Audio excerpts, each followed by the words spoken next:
बाद एक बार फिर आप सभी का स्वागत है और अब वो घड़ी आ गई है जिसका सबको इंतजार था। आपको सीधे लिए चलते हैं संसद, जहां सदन में बजट सत्र शुरू हो चुका है। ये बड़ी जानकारी आप तक पहुंचा रहे वित्त मंत्री निर्मला सीतारमण आज लोकसभा में सीधे तौर पर पेश करेंगी और तमाम जानकारी देंगी।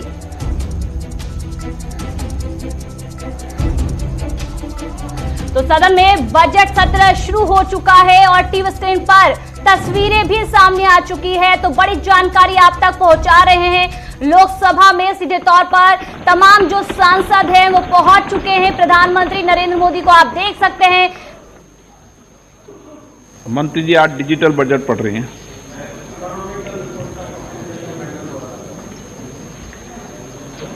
Honorable Speaker,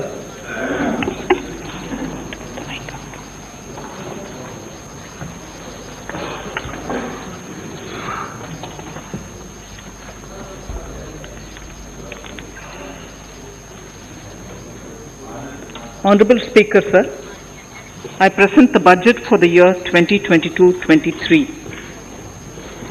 At the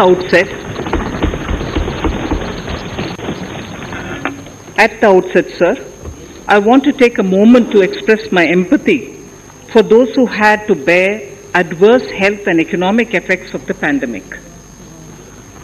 The overall sharp rebound and recovery of the economy is reflective of our country's strong resilience. India's economic growth in the current year is estimated to be 9.2%, highest among all large economies. I recognize we are in the midst of an Omicron wave with high incidence but milder symptoms. Further, the speed and coverage of our vaccination campaign has helped greatly. With an accelerated improvement of health infrastructure in the past 2 years, we are in a strong position to withstand challenges. I am confident that with Sabka Prayas, we will continue our journey with strong growth. Honorable Speaker, we are marking Azadi Ka Amrit Mahotsav and have entered into Amrit Kal, the 25-year-long lead-up to India at 100. Honorable Prime Minister in his Independence Day address had set out the vision for India at 100. By achieving certain goals during Amrit Kal, our government aims to attain this vision. They are complementing the macroeconomic level growth focus with a microeconomic level all-inclusive welfare focus, promoting digital economy and fintech, technology-enabled development, energy transition and climate action, and relying on virtuous cycles starting from private investment with public capital investment, helping to crowd in private investment. Since 2014, our government's focus has been on empowerment of citizens, especially the poor and the marginalized. Measures have included programs that have provided housing, electricity, cooking gas, and access to water. We also have programs for ensuring financial inclusion and direct benefit transfers. We are committed to strengthening the abilities of the poor to tap all opportunities. Our government constantly strives to provide the necessary ecosystem for the middle classes, a vast and wide section which is populated across various middle income brackets, to make use of the opportunities they so desire. This budget seeks to lay the foundation and give a blueprint to steer the economy over Amrit Kal of the next 25 years, from India at 75 to India at 100. It continues to build on the vision drawn in the budget of 21-22. Its fundamental tenets, which included transparency of financial statement and fiscal position, reflect the government's intent, strengths and challenges. This continues to guide us. The initiatives of the last year's budget have seen significant progress and have been provided with adequate allocations in this budget as well. The strengthening of health infrastructure, speedy implementation of the vaccination program, and the nationwide resilient response to the current wave of the pandemic are evident for all. The productivity-linked incentive in 14 sectors for achieving the vision of Atmanirbhar Bharat has received excellent response, with potential to create 60 lakh new jobs and an additional production of 30 lakh crore during next 5 years. Towards implementation of the new public sector enterprise policy, the strategic transfer of ownership of Air India has been completed. The strategic partner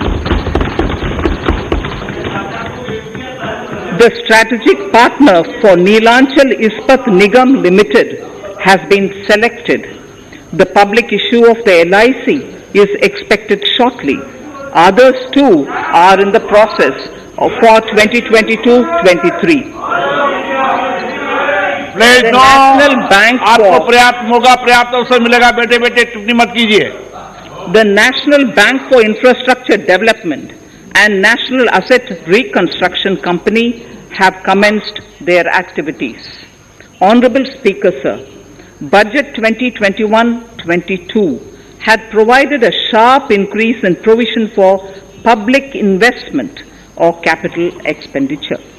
Throughout the year, with the Honorable Prime Minister guiding the implementation, our economic recovery is continuing to benefit from the multiplier effect.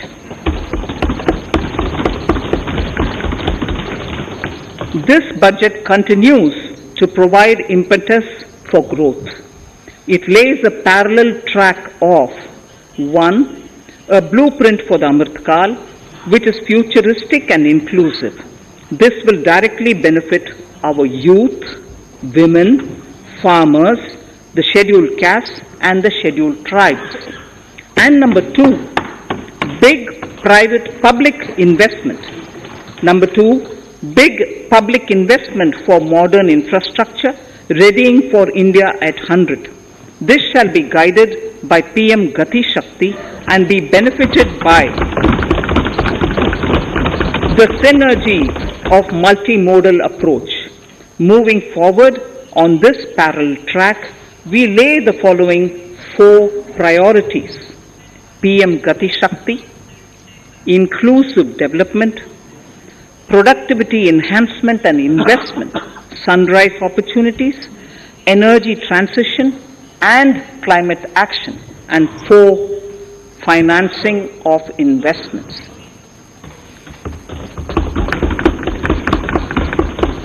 PM Gati Shakti. PM Gati Shakti is a transformative approach for economic growth and sustainable development.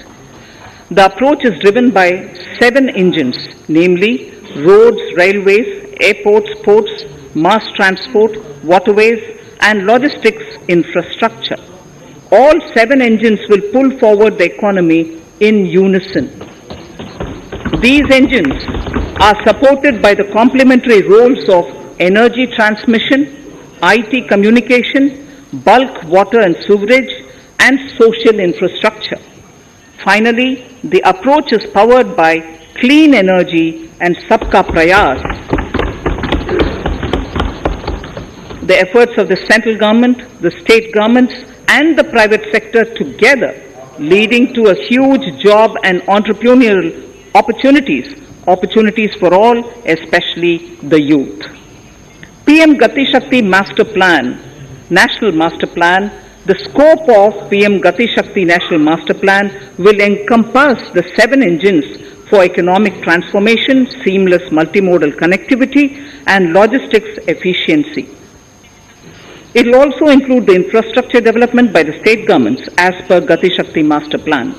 The focus will be on planning, financing, including through innovative ways, use of technology, and speedier implementation. The projects pertaining to these 7 engines in the national infrastructure pipeline will be aligned with PM Gati Shakti framework.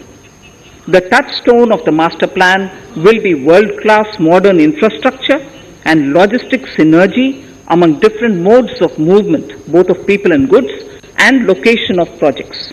This will help raise the productivity and accelerate economic growth and development. Road transport. PM Gati Shakti Master Plan for expressways will be formulated in 22-23 to facilitate faster movement of people and goods. The National Highways network will be expanded by 25,000 kilometers in 2022-23. 20,000 crores of rupees will be mobilized through innovative ways of financing to complement the public resources.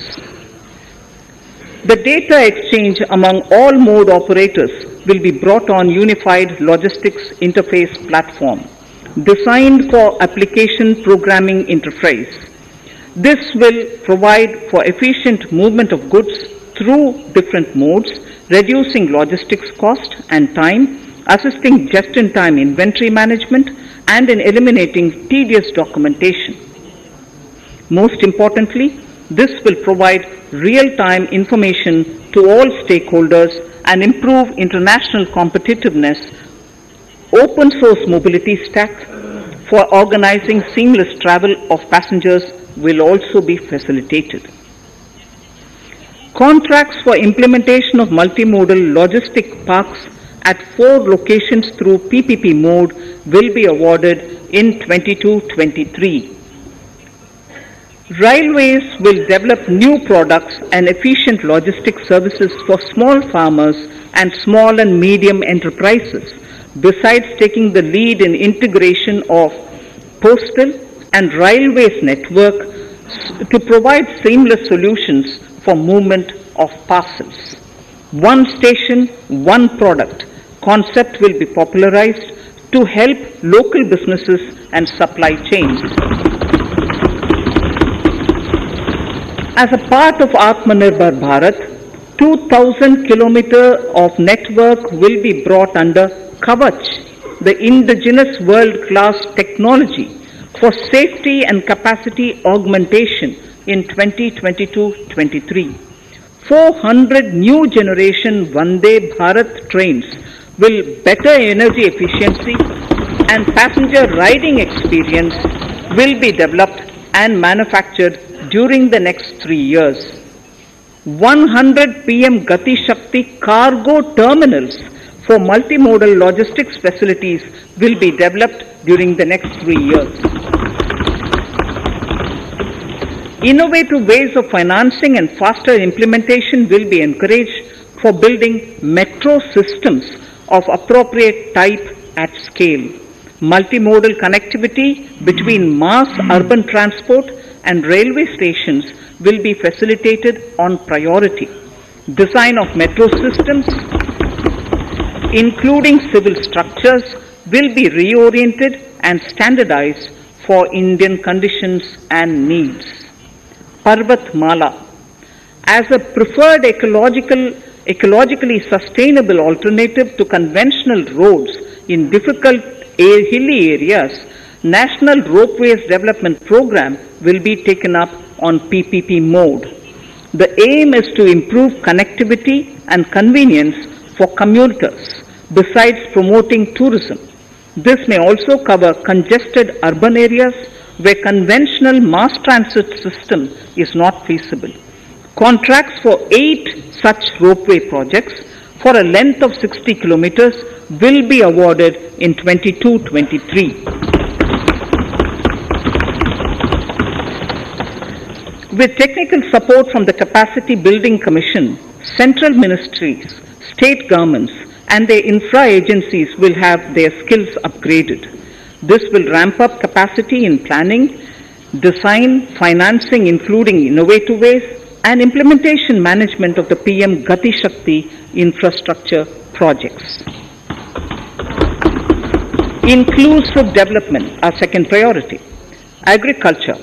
The procurement of wheat in Rabi 21-22 and the estimated procurement of paddy in Kharif 21-22 will cover 1,208 lakh metric tons of wheat and paddy from 163 lakh farmers, and 2.37 lakh crores will be the direct payment of MSP value to their accounts.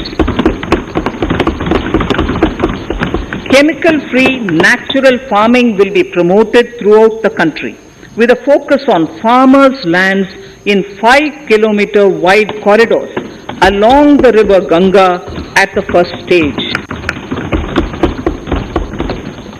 2023 has been announced as the International Year of Millets. Support will be provided for post-harvest value addition, enhancing domestic consumption, and for branding millet products nationally and internationally. To reduce our dependence on import of oil seeds, a rationalized and comprehensive scheme to increase domestic production of oil seeds will be implemented. For delivery of digital and high-tech services to farmers, with involvement of public sector research and extension institutions, along with private agri-tech players and stakeholders of agri-value chains, a scheme in PPP mode will be launched.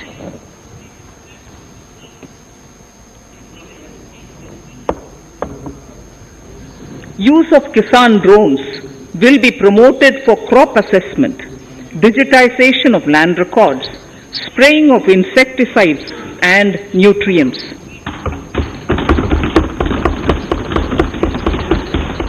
States will be encouraged to revise syllabi of agricultural universities to meet the needs of natural, zero budget and organic farming, modern day agriculture, value addition and management. A fund with blended capital raised under the co-investment model will be facilitated through the NABARD. This is to finance startups for agriculture and rural enterprise relevant for farm produce value chain. The activities of these startups will include inter alia, support for FPOs, machinery for farmers on rental basis at farm level, and technology including IT-based support.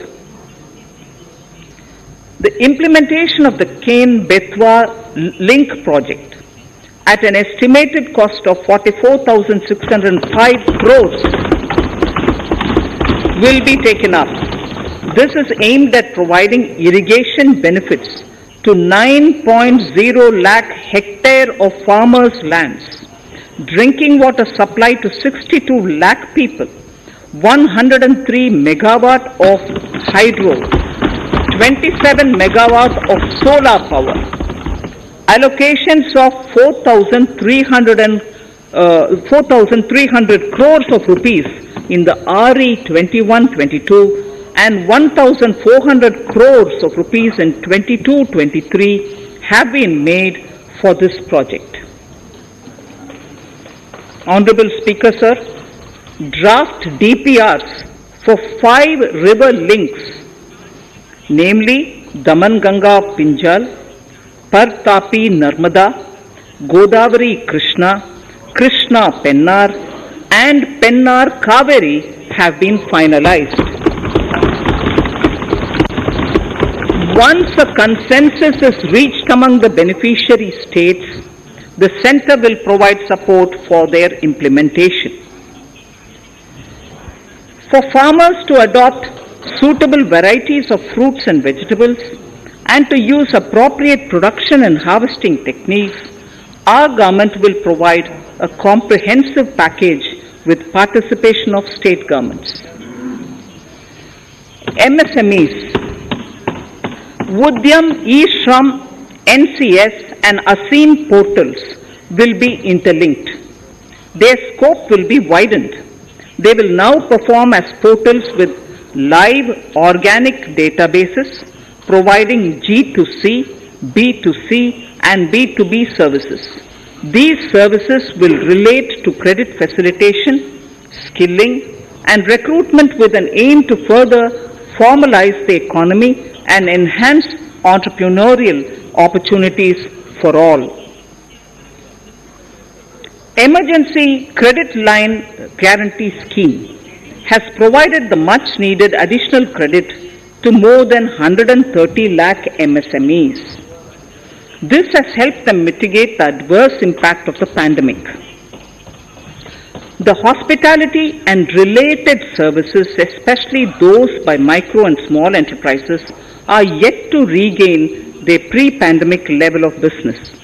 Considering these aspects, the ECLGS will be extended up to March 2023, and its guarantee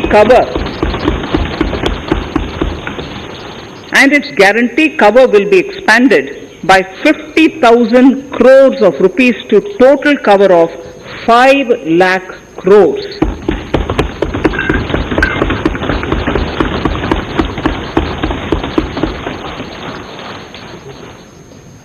With the additional amount being earmarked exclusively for the hospitality and related sectors. Credit Guarantee Trust for Micro and Small Enterprises, CGT-MSE, scheme will be revamped with required infusion of funds. This will facilitate additional credit of 2 lakh crore for micro and small enterprises and expand employment opportunities.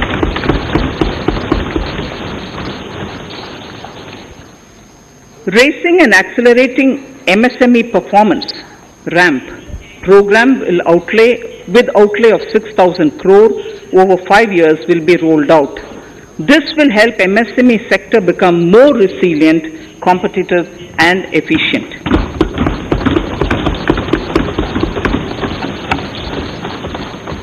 Skilling programs and partnership with the industry will be reoriented to promote continuous skilling avenues, sustainability and employability. The National Skill Qualification Framework will be aligned with dynamic industry needs. Digital ecosystem for skilling and livelihood, the Desh Stack e-portal, will be launched. This aims to empower citizens to skill, reskill or upskill through online training. It will also provide API-based trusted skill credentials, payment and discovery layers to find relevant jobs and entrepreneurial opportunities. Startups will be promoted to facilitate Drone Shakti through varied applications and for drone as a service.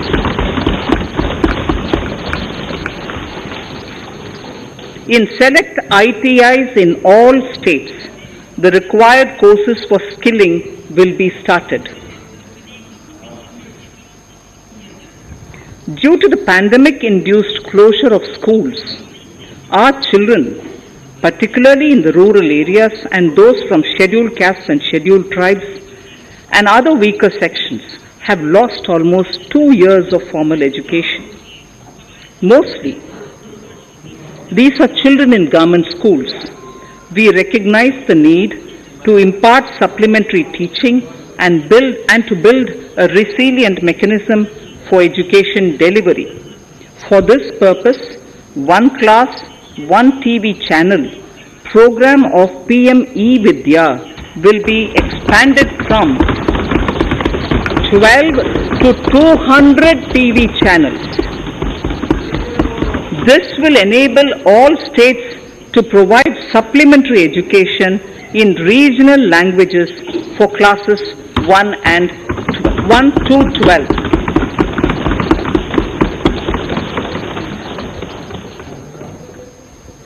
High-quality e-content in all spoken languages will be developed for delivery via internet, mobile phones, TV, and through radio and digital teachers. A competitive mechanism for development of quality e-content by the teachers will be set up to empower and equip them with digital tools of teaching and facilitate better learning outcomes. A digital university will be established to provide access to students across the country for world-class quality universal education with personalized learning experience at their doorsteps. This will be made available in different Indian languages and ICT formats. The university will be built on a networked hub and spoke model, with the hub building cutting-edge ICT expertise. The best public universities and institutions in the country will collaborate as a network of hub and spoke. An open platform for the national digital health ecosystem will be rolled out.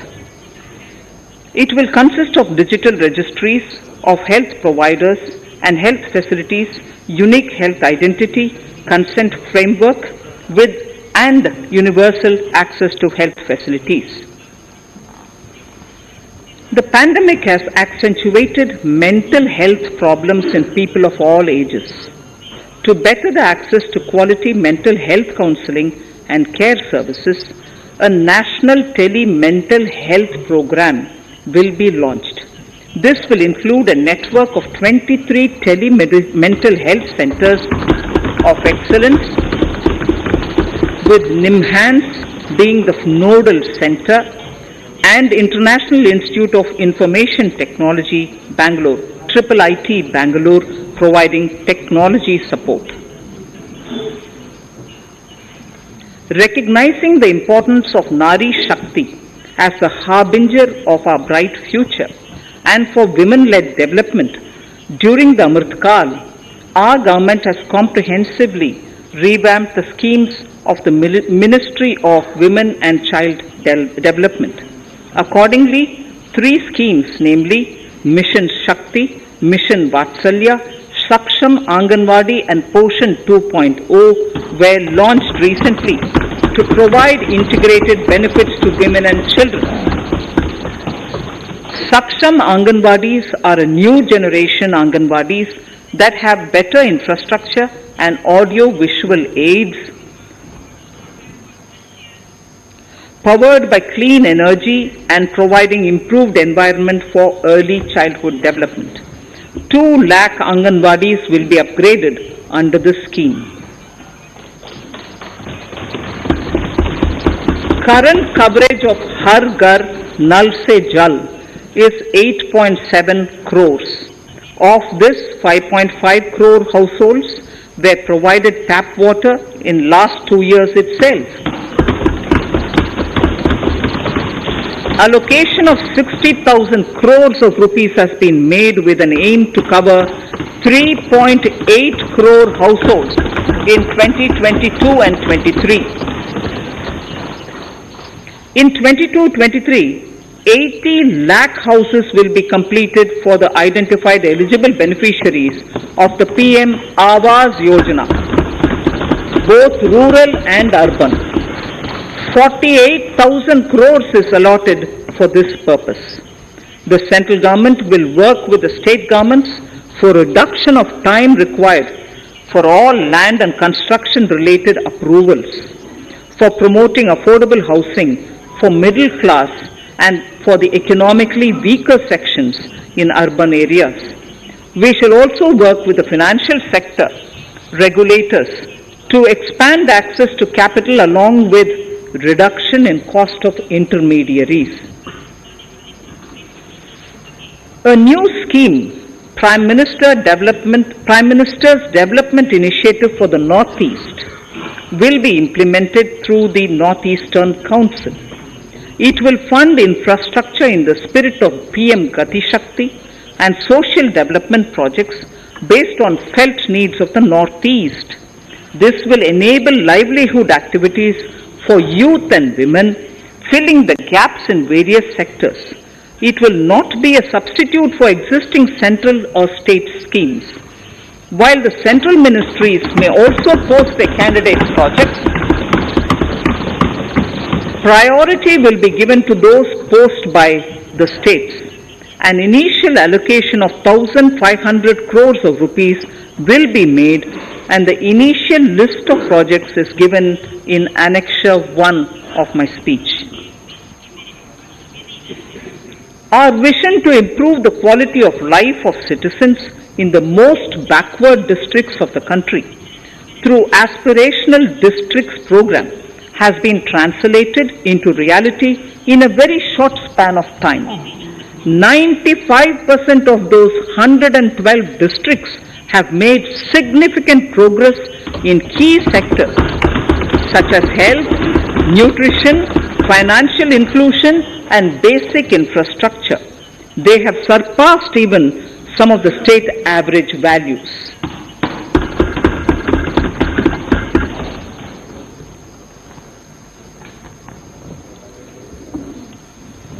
However, in those districts, some blocks continue to lag.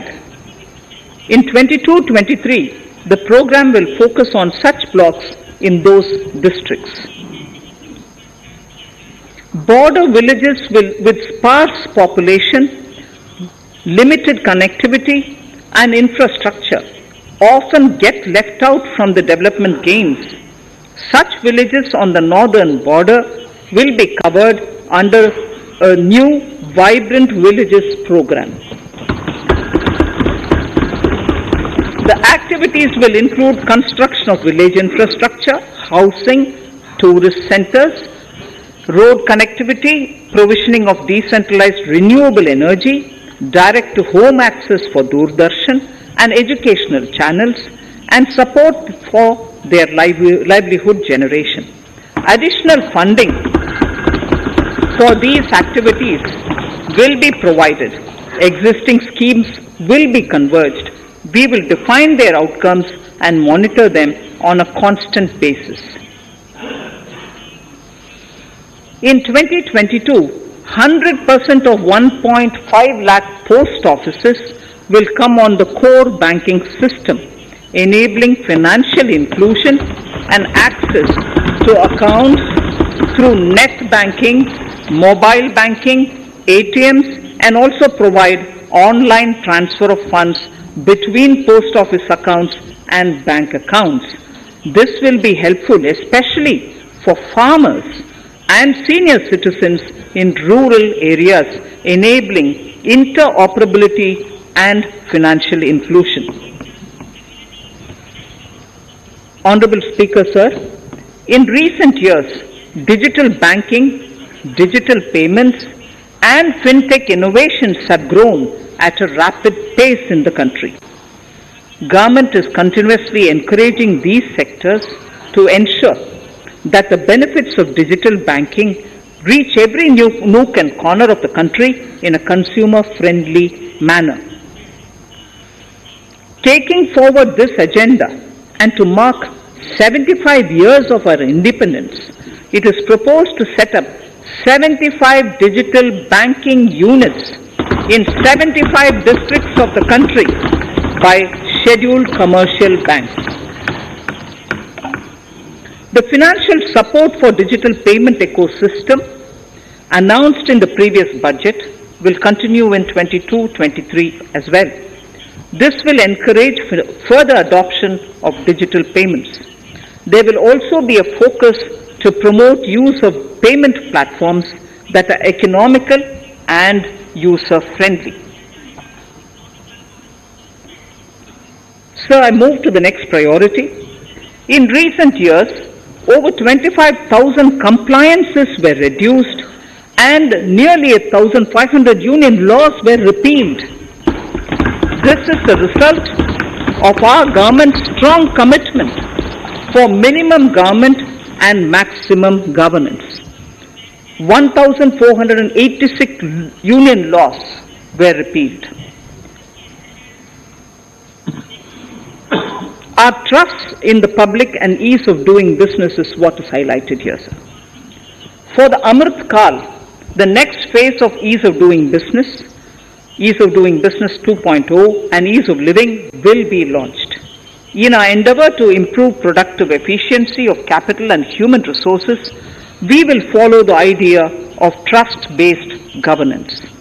The new phase will be guided by an active involvement of the states, digitization of manual processes and interventions, integration of the central and state level systems through IT bridges, a single point access for all citizen-centric services, and standardization and removal of overlapping compliances.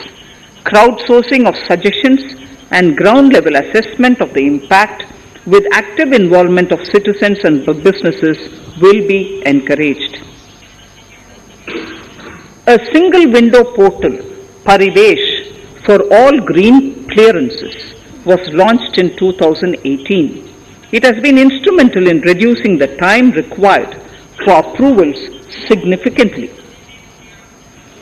The scope of this portal will be expanded to provide information to the applicants based on location of units. Information about specific approvals will be provided. It will enable application for all 4 approvals through a single form and tracking of the process through Centralized Processing Center Green, CPC Green. E-passports. The issuance of e-passports using embedded chip and futuristic technology will be rolled out in 22-23 to enhance the convenience for the citizens in their overseas travel. By the time of India at 100, nearly half our population is likely to be living in urban areas. To prepare for this, orderly urban development is of critical importance.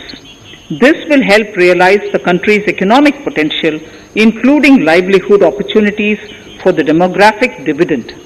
For this, on the one hand, we need to nurture the megacities and their hinterlands to become current centers of economic growth. On the other, we need to facilitate Tier 2 and Tier 3 cities to take on the mantle in the future.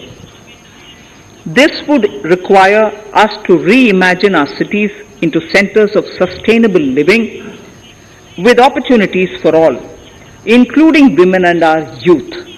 For this to happen, urban planning cannot continue with a business as usual approach. We plan to steer a paradigm change. A high-level committee of reputed urban planners, urban economists, and institutions will be formed to make recommendations on urban sector policies, capacity building, planning, implementation, and governance. For urban capacity building, support will be provided to the states. Modernization of building bylaws, town planning schemes, transit-oriented development will be implemented. This will facilitate reforms for people to live and work closer to the mass transit systems. The central government's financial support for mass transit projects and Amrit scheme will be leveraged for formulation of action plans and their implementation for facilitating the TOD and TPS by the states. For developing India-specific knowledge in urban planning and design, and to deliver certified training in these areas, up to 5 existing academic institutions in different regions will be designated as centers of excellence. These centers will be provided endowment fund of 250 crore each. In addition, the AICTE will take the lead to improve syllabi, quality and access of urban planning courses in other institutions. We will promote a shift to use of public transport in urban areas. This will be complemented by clean tech and governance solutions, special mobility zones with zero fossil fuel policy and EV vehicles. Battery swapping policy. Considering the constraint of space in urban areas, for setting up charging stations at scale, a battery swapping policy will be brought out and interoperability standards will be formulated.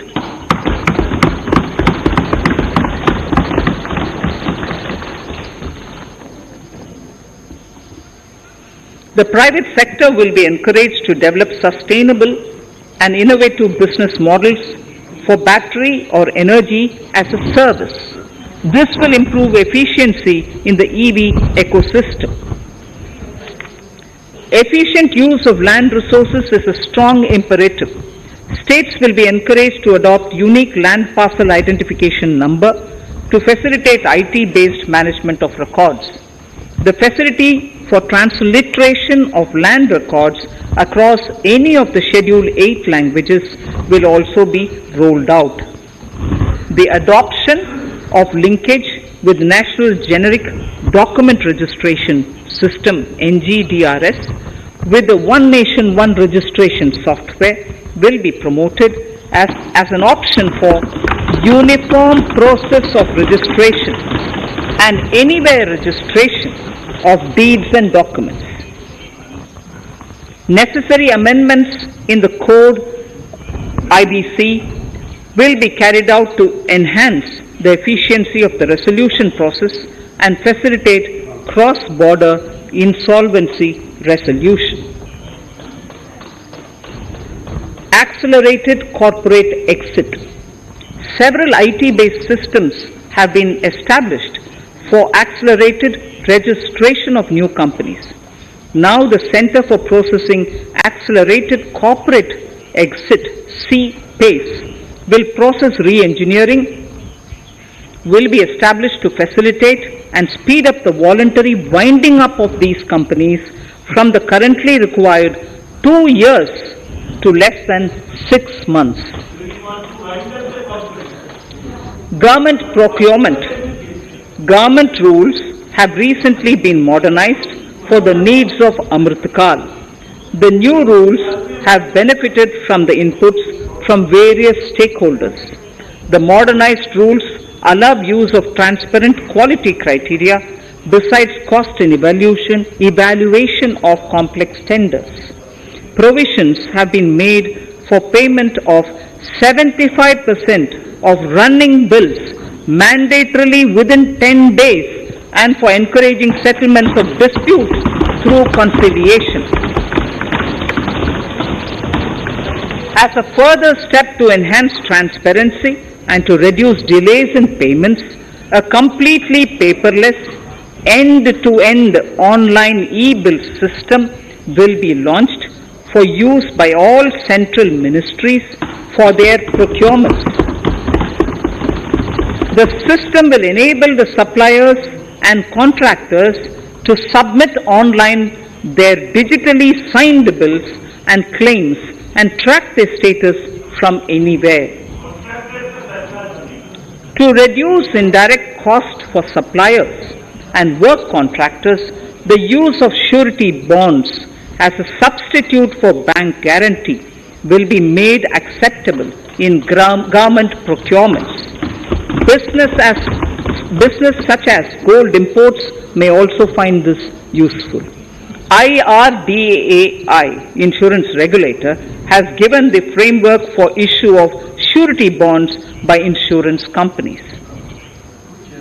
AVGC Promotion Task Force. The animation, visual effects, gaming and comic, the AVGC sector, offers immense potential to employ youth. An AVGC Promotion Task Force with all stakeholders will be set up to recommend ways to realize this and build domestic capacity for serving our markets and the global demand. Telecom sector.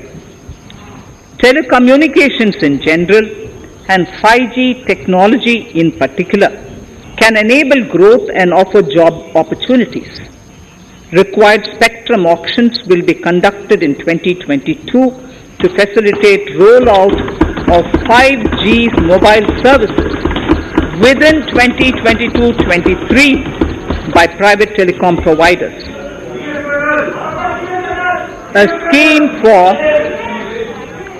A scheme for design-led manufacturing will be launched to build a strong ecosystem for 5G as part of the production-linked incentive scheme. To enable affordable broadband and mobile service proliferation in rural and remote areas, 5% of annual collections under the Universal Service Obligation Fund will be allocated. This will promote R&D and commercialization of technologies and solutions. Our vision is that all villages and their residents should have the same access to e-services, communication facilities, and digital resources as urban areas and their residents. The contracts for laying optical fiber in all villages, including remote areas, will be awarded under the BharatNet project through PPP in 22 and 23. Completion is expected in 2025. Measures will be taken to enable better and more efficient use of the optical fiber. Export promotion.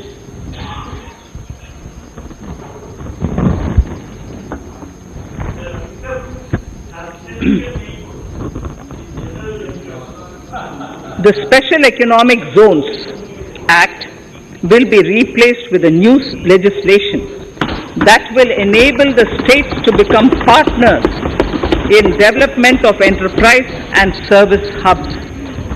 This will cover all large existing and new industrial enclaves to optimally utilize available infrastructure and enhance competitiveness of exports. Atmanirbharta in defense. Our government is committed to reducing imports and promoting Atmanirbharta in equipment for the armed forces.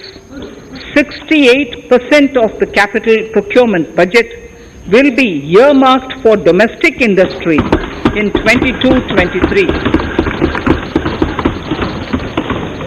up from 58% in 21-22. Defense R&D will be opened up for industry, startups and academia, with 25% of defense R&D budget earmarked. Private industry will be encouraged to take up design and development of military platforms and equipment in collaboration with DRDO and other organizations through SPV model. An independent nodal umbrella body will be set up for meeting wide-ranging testing and certification requirements. Artificial intelligence, geospatial systems and drones, semiconductor and its ecosystem, space economy, genomics and pharmaceuticals, green energy and clean mobility systems have immense potential to assist sustainable development at scale and modernize the country. They provide employment opportunities for our youth and make Indian industry more efficient and competitive. Supportive policies, light touch regulations, facilitative actions to build domestic capacities and promotion of research and development will guide the government's approach. For R&D in the sunrise opportunities, in addition to efforts of collaboration among academia, industry and public institutions, government contribution will be provided. Energy transition and climate change. The risks of climate change are the strongest negative externalities that affect India and other countries. As Honorable Prime Minister said at the COP26 summit in Glasgow last November, and I quote, "What is needed today is mindful and deliberate utilization instead of mindless, destructive consumption," unquote. The low carbon development strategy, as enunciated in the Panchamrit that he announced is an important reflection of our government's strong commitment towards sustainable development. The strategy opens up huge employment opportunities and will take the country on a sustainable development path. This budget proposes several near-term and long-term actions accordingly. Solar power. To facilitate domestic manufacturing for the ambitious goal of 280 gigawatts of installed solar capacity by 2030, an additional allocation of 19,500 crores for PLI, production linked incentive, for manufacturing of high-efficiency modules with priority to fully integrate manufacturing units from polysilicon to solar PV modules will be made. Honorable Speaker, sir, the circular economy transition is expected to help in productivity enhancement as well as creating large opportunities for new businesses and jobs. The action plans for 10 sectors such as electronic waste, end-of-life vehicles, used oil waste, toxic and hazardous industrial waste are already ready. The focus will now be on addressing important cross-cutting issues of infrastructure, reverse logistics, technology upgradation, and integration with informal sector. This will be supported by active public policies covering regulations, extended producers' responsibilities, framework, and innovation facilities. 5 to 7% biomass pellets will be co-fired in thermal power plants, resulting in carbon dioxide savings of 38 MMT annually. This will also provide extra income to farmers and job opportunities to locals and help avoid stubble burning in agricultural fields. Saving energy is an important aspect of the energy management. Hence, energy efficiency and savings measures will be promoted. This will be done in large commercial buildings through the energy service company business model. It will facilitate capacity building and awareness for energy audits, performance contracts, and common measurement of and verification protocol. 4 pilot projects for coal gasification and conversion of coal into chemicals required for the industry will be set up to evolve technical and financial viability. The policies and required legislative changes to promote agroforestry and private forestry will be brought in. In addition, financial support will be provided to farmers belonging to scheduled castes and scheduled tribes who want to take up agroforestry. Honorable Speaker, I now move to the 4th priority, financing of investments. Capital investment holds the key to speedy and sustainable economic revival and consolidation through its multiplier effect. Capital investment also helps in creating employment opportunities, induced enhanced demand for manufactured input from large industries and MSMEs, services from professionals, and help farmers through better agri-infrastructure. The economy has shown strong resilience to come out of the effects of the pandemic with high growth. However, we need to sustain that level to make up for the setback of 2020-2021. As outlined in para 5 earlier, the virtuous cycle of investment requires public investment to crowd in private investment. At this stage, private investments seem to require that support to rise to their potential and to the needs of the economy. Public investment must continue to take the lead and prime the private investment and demand in 2022-23. Considering the above imperative, the outlay for capital expenditure in the union budget is once again being stepped up sharply by 35.4% from 5.54 lakh crore in the current year to 7.50 lakh crores in 22-23. This has increased to more than 2.2 times the expenditure of 2019-20. This outlay in 22-23 will be 2.9% of the GDP. effective capital expenditure. With this investment taken together with the provision made for creation of capital assets through grants and aid to states, the effective capital expenditure of the central government is estimated at 10.68 lakh crores in 22-23, which will be about 4.1% of the GDP.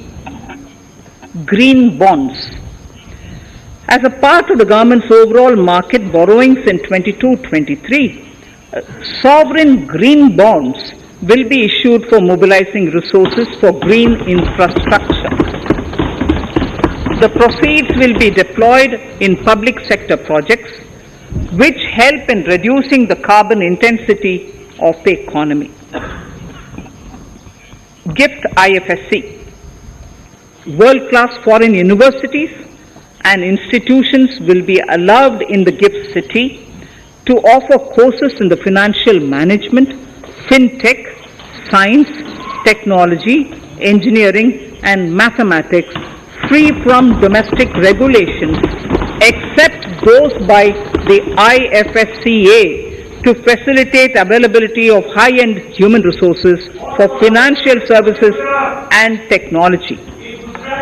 An international arbitration center will be set up in the GIFT city for timely settlement of disputes under international jurisprudence. Services for global capital for sustainable and climate finance in the country will be facilitated in the GIFT city. Infrastructure status. Data centers and energy storage systems, including dense charging infrastructure and grid-scale battery systems, will be included in the harmonized list of infrastructure.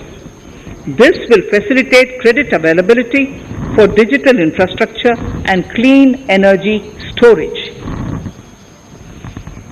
Venture capital and private equity invested more than 5.5 lakh crores last year, facilitating one of the largest startup growth system. Scaling up this investment requires a holistic examination of regulatory and other frictions. An expert committee will be set up to examine and suggest appropriate measures. Government-backed funds, NIIF and SIDBI, Fund of Funds, have provided scale capital, creating a multiplier effect. For encouraging important sunrise sectors such as climate action, deep tech, digital economy, pharma and agri-tech, the government will promote these thematic funds for blended finance, with the government share being limited to 20% and the funds being managed by private fund managers. For financing the infrastructure needs, the stepping up of public investment will need to be complemented by private capital at a significant scale. Measures will be taken to enhance financial viability of projects, including PPP, with technical and knowledge assistance from multilateral agencies. Enhancing financial viability shall also be obtained by adopting global best practices, innovative ways of financing, and balanced risk allocation. Digital rupee.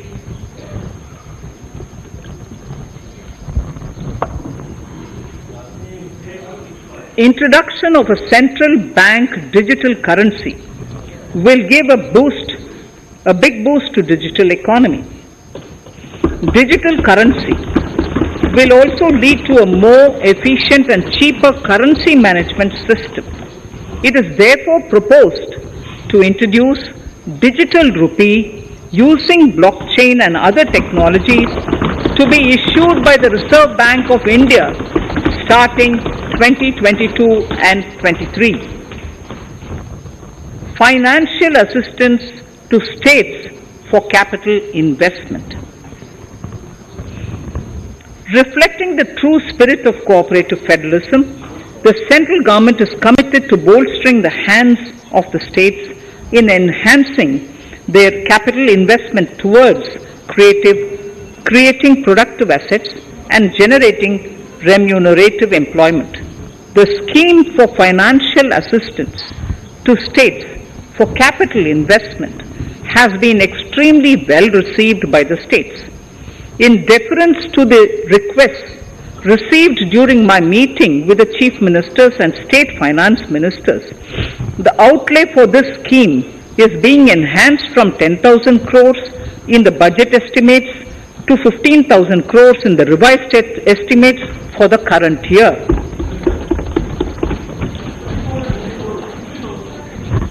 For 22-23,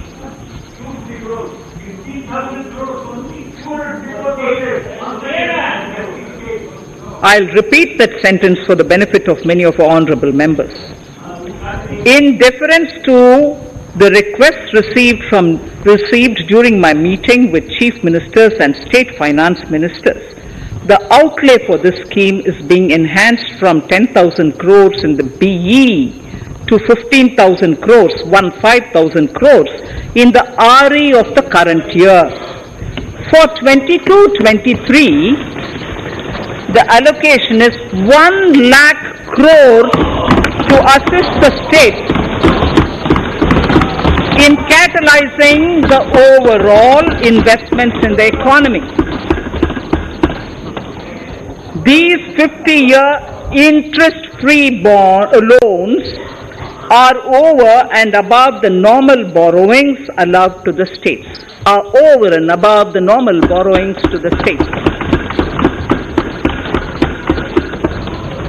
This allocation will be used for PM Gati Shakti related and other productive capital investments of the states.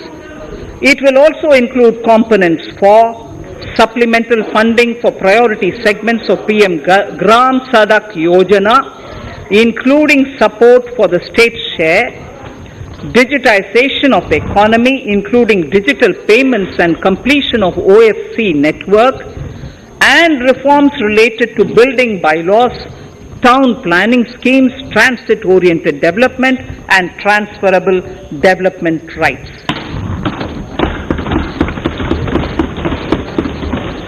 In 22-23, in accordance with the recommendations of the 15th Finance Commission, the states will be allowed a fiscal deficit of 4% of the GSDP, of which 0.5% will be tied to power sector reforms, for which the conditions have already been communicated in 21-22. Fiscal management. As against a total expenditure of 34.83 lakh crores of rupees projected in the BE 21-22, the revised estimate is 37.70 lakh crores. The revised estimate of capital expenditure is 6.3 lakh crores of rupees. This includes an amount of 51,971 crores towards settlement of outstanding guaranteed liabilities of Air India and its other sundry commitments. Coming to the budget estimates, Honorable Speaker, sir, the total expenditure in 22-23 is estimated at 39.45 lakh crores, while the total receipts other than borrowings are estimated at 22.84 lakh crores of rupees.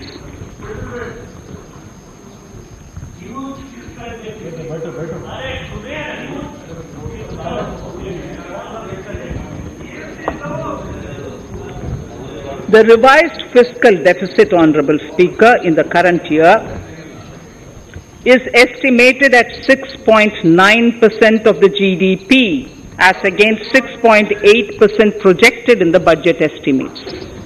The fiscal deficit is in 22-23 is estimated at 6.4% of the GDP, which is consistent with the broad path of the fiscal consolidation announced by me last year to reach a fiscal deficit level below 4.5% by 25-26. While setting the fiscal deficit level in 22-23, I am conscious of the need to nurture growth through public investment to become stronger and sustainable. I will now move to part B of my speech.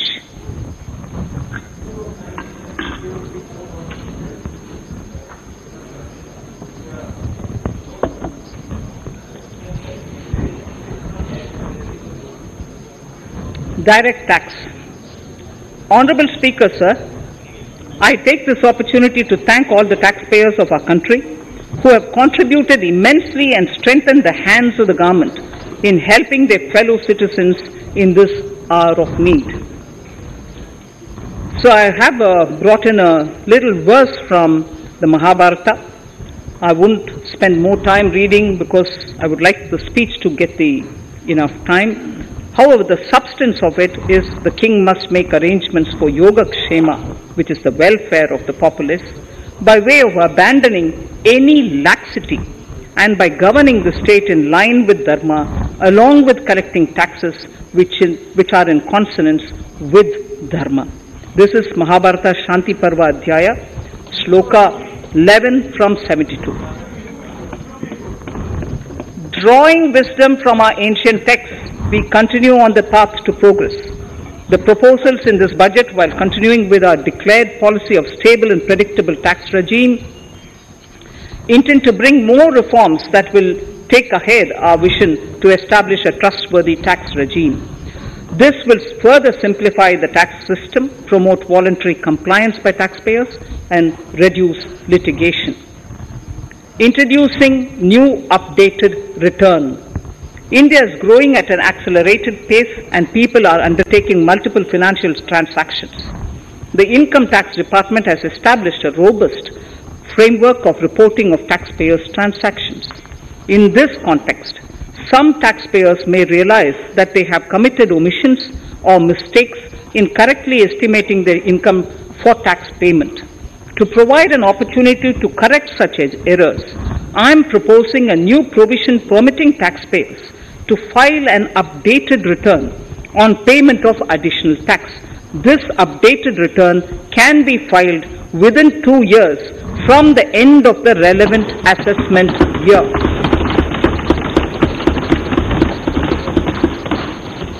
Honorable Speaker, sir, presently, if the department finds out that some income has been missed out by an assessee, it goes through a lengthy process of adjudication.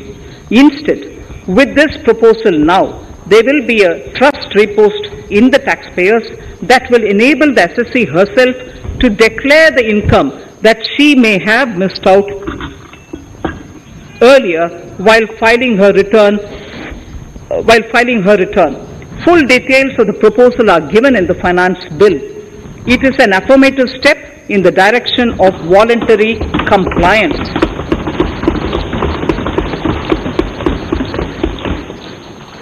Reduced alternative minimum tax rate and surcharge for cooperatives. Currently, cooperative societies are required to pay alternate minimum tax at the rate of 18 and 1.5%. However, companies pay the same rate, the same, which is the alternate minimum tax, at the rate of 15%.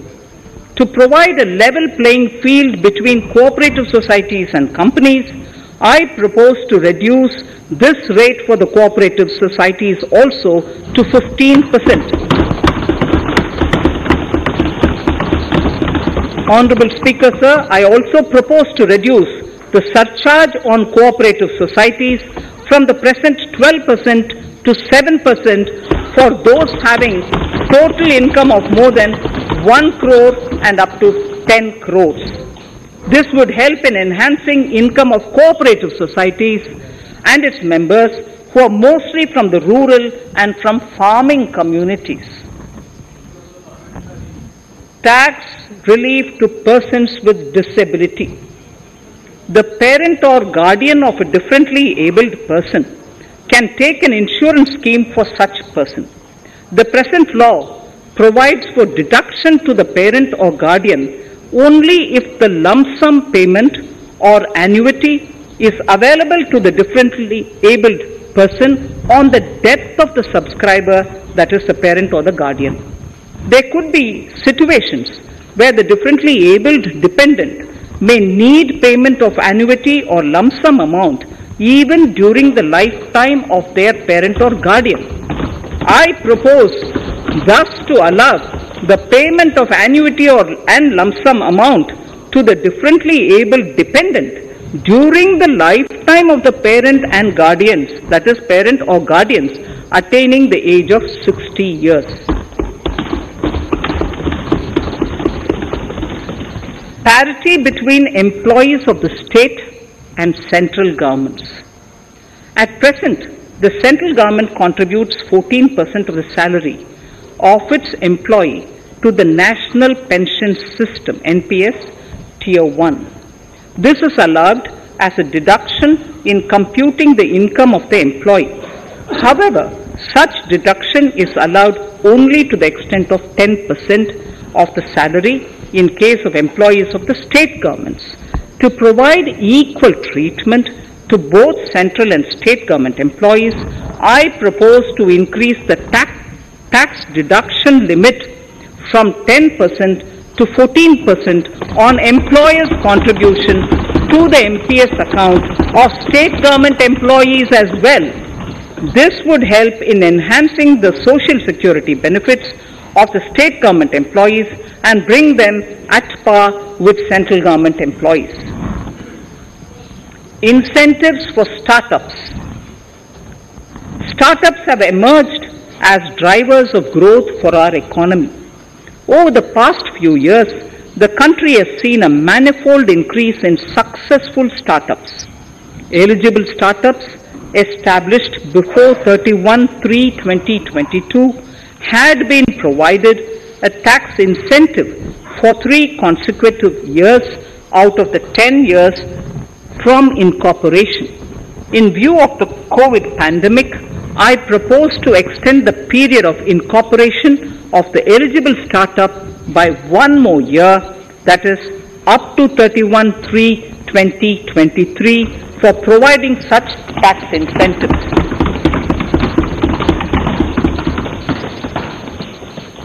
Incentives for newly incorporated manufacturing entities under concessional tax regime. In an effort to establish a global competitive business environment for certain domestic companies, a concessional tax regime of 15% was introduced by our government for newly incorporated domestic manufacturing companies. I propose to extend the last date for commencement of manufacturing or production under Section 115B(ab) by 1 more year, that is from 31st March 2023 to 31st March 2024.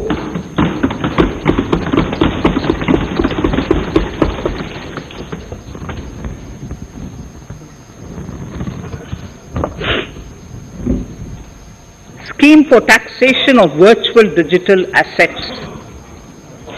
There has been a phenomenal increase in transaction in virtual digital assets. The magnitude and frequency of these transactions have made it imperative to provide for a specific tax regime. Accordingly, for the taxation of virtual digital assets, I propose to provide that any income from transfer of any virtual digital asset shall be taxed at the rate of 30%, 30%. No deduction in respect of any expenditure or allowance shall be allowed while computing such income except cost of acquisition. Further, loss from transfer of virtual digital asset cannot be set off against any other income. Further, in order to capture the transaction details, I also propose to provide for TDS on payment made in relation to transfer of virtual digital asset at the rate of 1% of such consideration above a monetary threshold. Gift of virtual digital asset is also proposed to be taxed in the hands of the recipient.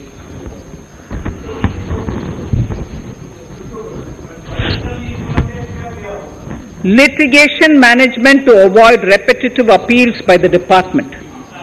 It has been observed that a lot of time and resources are consumed in filing of appeals which involve identical issues. Taking forward our policy of sound litigation management, I propose to provide that if a question of law in the case of an assessee is identical to a question of law which is pending in the appeal before a jurisdictional high court or Supreme Court, in any case, the filing of further appeal in the case of this assessee by the department shall be deferred till such a question of law is decided by the jurisdictional high court or the Supreme Court. This will greatly help in reducing the repeated litigation between taxpayer and the department. Taking forward our efforts to further promote the IFSC, I hereby propose to provide that income of a non-resident from offshore derivative instruments or over-the-counter derivatives issued by an offshore banking unit, income from royalty and interest on account of lease of ship, and income received from portfolio management services in IFSC shall be exempt from tax subject to specified conditions. Rationalization of surcharge. In the globalized business world, there are several work contracts whose terms and conditions mandatorily require formation of a consortium. The members in the consortium are generally companies. In such cases, the income of these AOPs has to suffer a graded surcharge up to 37%, which is a lot more than surcharge on the individual companies. Accordingly, I propose to cap the surcharge of these AOPs at 15%, 15%. Further, the long-term capital gains on listed equity shares, units, etc., are liable to maximum surcharge of 15%, while other long-term capital gains are subjected to a graded surcharge which goes up to 37%. I propose to cap the surcharge on long-term capital gains arising on transfer of any type of assets at 15%. This step will give a boost to startup community, and along with my proposal on the extended tax benefits to manufacturing companies and startups, reaffirms our commitment to Atmanirbhar Bharat. Clarification in relation to health and education cess as business expenditure.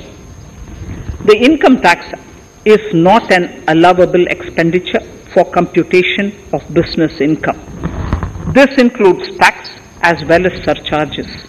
The health and education cess is imposed as an additional surcharge on the taxpayer for funding specific government welfare programs.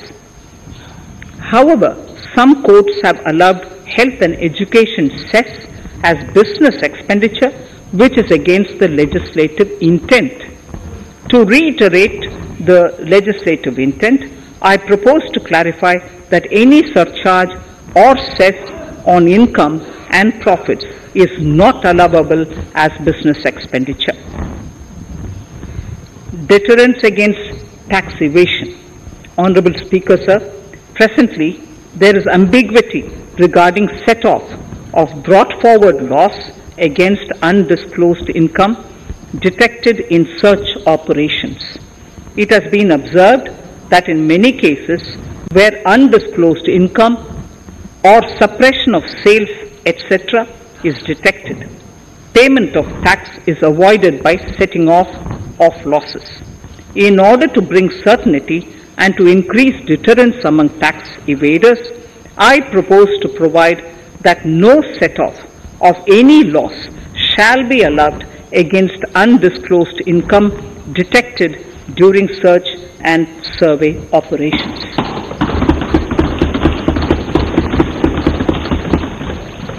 It has been noticed that as a business promotion strategy, there is a tendency on businesses to pass on benefits to their agents.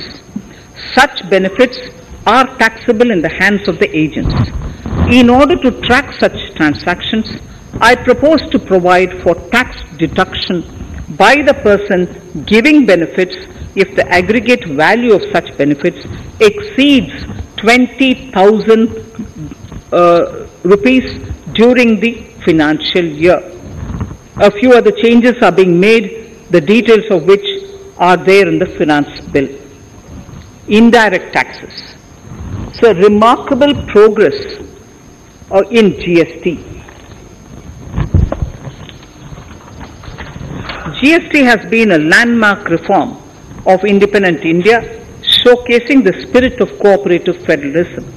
While aspirations were high, there were huge challenges too. These challenges were overcome deftly and painstakingly under the guidance and the oversight of the GST Council. We can now take pride in a fully IT-driven and progressive GST regime that has fulfilled the cherished dream of India as one market, one tax. There are still some challenges remaining, and we aspire to meet them in the coming year. The right balance between facilitation and enforcement has engendered significantly better compliance, and enforcement has engendered better compliance. GST revenues are buoyant despite the pandemic. I would bring in something which I've got to know this morning, not part of my speech, but worth putting in here for the knowledge of the Honorable House. I would like to bring to the notice of this House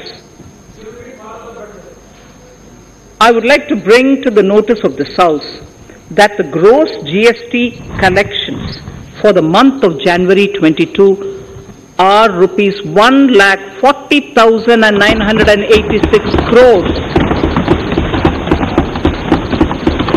which is the highest since the inception of GST. This has been possible due to rapid economic growth, recovery, post-COVID.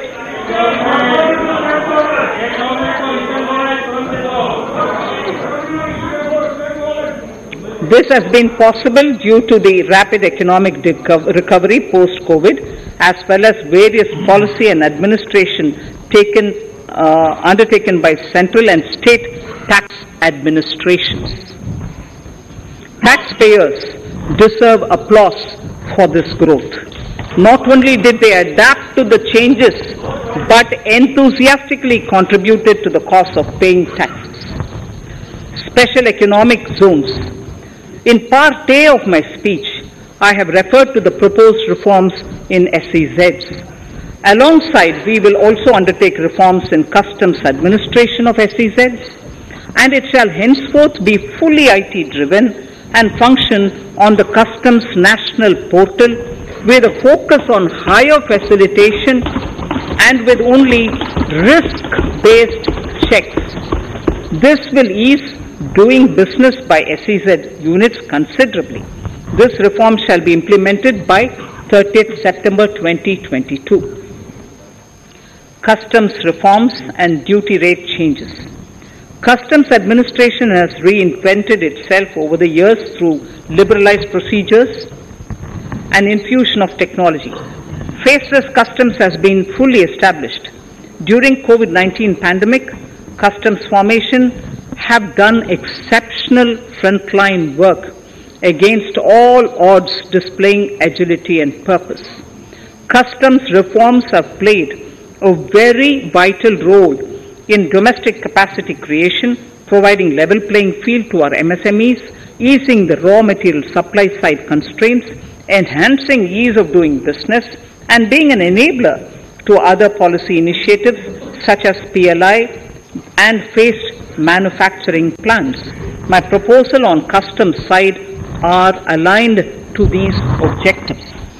Project imports and capital goods. National Capital Goods Policy 2016 aims at doubling the production of capital goods by 2025. This would create an employment opportunities and result in increased economic activity. However, several duty exemptions, even extending to over 3 decades, in some cases have been granted to capital goods for various sectors like power, fertilizer, textiles, leather footwear, food processing, and fertilizers. These exemptions have hindered the growth of the domestic capital goods sector. Similarly, project import duty concessions have also deprived the local producers of a level playing field in areas like coal mining projects, power generation, transmission or distribution projects, railway and metro projects. Our experience suggests that reasonable tariffs are conducive to the growth of domestic industry and make in India without significantly impacting the cost of essential imports. Accordingly, Honourable Speaker, sir, it is proposed to phase out the concessional rates in capital goods and project imports gradually and apply a moderate tariff of 7.5%. Certain exemptions for advanced machineries that are not manufactured within the country shall continue. A few exemptions are being introduced on inputs like specialized castings, ball screw, and linear motion guide to encourage domestic manufacturing of capital goods. In the last two budgets, we have rationalized several customs exemptions. We have once again carried out an extensive consultation, including by crowdsourcing. As a result of these consultations, more than 350 exemption entries are proposed to be gradually phased out. These include exemptions on certain agricultural produce,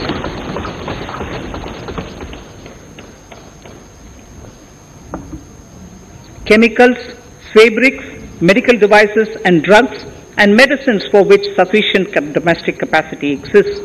Further, as a simplification measure, several concessional rates are being incorporated in the customs tariff schedule itself instead of prescribing them through various notifications. This comprehensive review will simplify the customs rate and tariff structure, particularly for sectors like chemicals, textiles, and metals, and minimize disputes. Removal of exemption on items which are or can be manufactured in India and providing concessional duties on raw material that go into manufacturing of intermediate products will go many a step forward in achieving our objective of Make in India and Atmanirbhar Bharat. I shall now take up specific sector-specific proposals. Electronics. Electronic manufacturing has been growing rapidly. Customs duty rates are being calibrated to provide a graded rate structure to facilitate domestic manufacturing of wearable devices, hearable devices, and electronic smart meters. Duty concessions are being given to parts of transformer of mobile phone chargers and camera lens of mobile camera module and certain other such items. This will enable domestic manufacturing of high-growth electronic items. Gems and jewelry. To give a boost to the gems and jewelry sector, customs duty on cut and polished diamonds and gemstones is being reduced to 5%. Simply sawn diamond would attract nil customs duty. To facilitate export of jewelry through e-commerce, a simplified regulatory framework shall be implemented by June this year. To disincentivize import of undervalued imitation jewelry, the customs duty on imitation jewelry is being prescribed in a manner that a duty of at least 400 rupees per kg is paid on its import. Chemicals. Customs duty on certain critical chemicals, namely methanol, acetic acid, and heavy feedstocks for petroleum refining are being reduced, while duty is being raised on sodium cyanide, for which adequate capacity in the domestic arena exists. These changes will help in enhancing domestic value addition. MSMEs.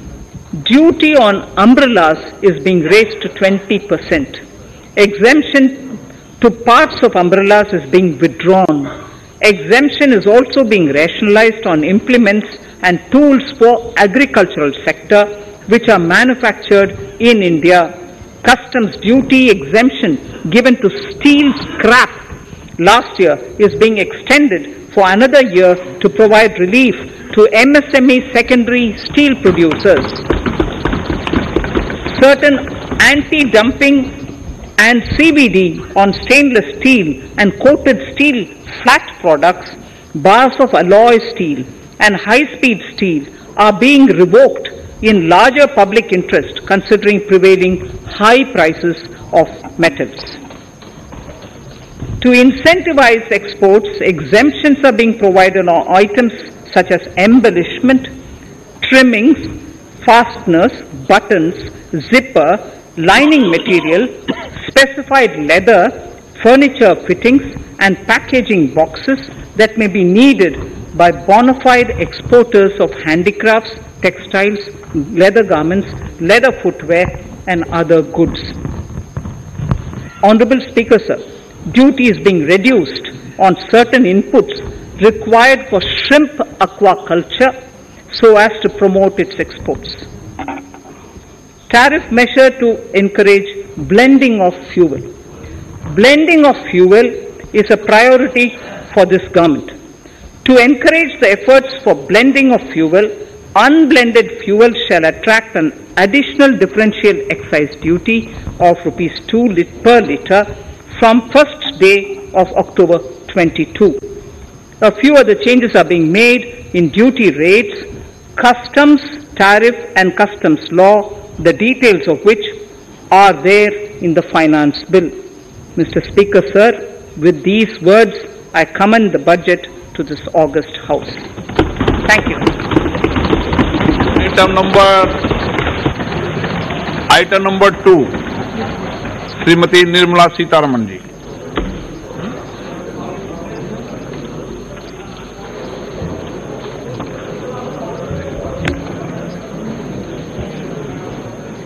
Sir, with your permission, I rise to lay on the table the following statements under Section 3(1) of the Fiscal Responsibility and Budget Management FRBM Act 2003. Medium-term fiscal policy cum fiscal policy strategy statement and macroeconomic framework statement. Item number 3, Vitt Videk 2020, Nirmla Sitharaman ji. Sir, item number 3, Finance Bill. Sir, with your permission, I rise to move for leave to introduce the Finance Bill 2022. प्रश्न ये कि वित्त विधेयक को पुनर्स्थापित करने की अनुमति प्रदान की जाए। जो सदस्य इसके पक्ष में हाँ कहें, जो सदस्य विरोध में ना कहें। मेरे विचार में निर्णय हाँ वालों के पक्ष में, हाँ वालों के पक्ष में। माननीय मंत्री जी, वित्त विधेयक को पुनर्स्थापित करें। Sir, I introduce the bill. सभा की कार्रवाई कल बुधवार दिनांक 2 फरवरी 2022 को 4:30 बजे तक के लिए स्थगित की जाती है।